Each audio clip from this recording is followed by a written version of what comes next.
Des manifestants en colère et des forces de l'ordre qui chargent, la situation en Tunisie reste très tendue après la formation du nouveau gouvernement qui est loin de faire l'unanimité.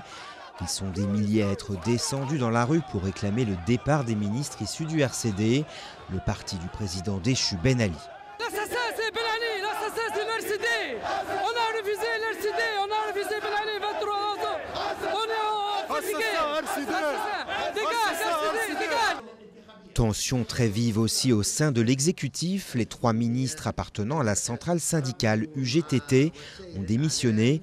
Pas question pour eux de gouverner avec des membres du RCD. Le RCD est une composante politique du pays. On ne peut pas l'exclure, ça n'a pas de sens. Mais elle ne doit pas être aussi hégémonique, c'est-à-dire dominante.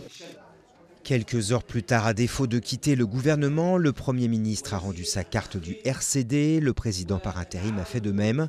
Mais les postes clés du nouveau gouvernement, l'intérieur, la défense et les affaires étrangères, restent aux mains du RCD. Un choix que Mohamed Ghanouchi avait justifié dans la matinée sur Europe 1. Tous les ministres qui sont restés ont les mains propres, doublés par une grande compétence. Et ils ont du mérite parce qu'ils ont, grâce à leur dévouement, ils ont réussi de réduire la capacité de nuisance de certains milieux. Les Tunisiens veulent des hommes neufs et les opposants réclament leur part du gâteau. Monsef Marzouki, en exil en France depuis des années, est rentré au pays. Il a déjà annoncé qu'il serait candidat à la présidentielle.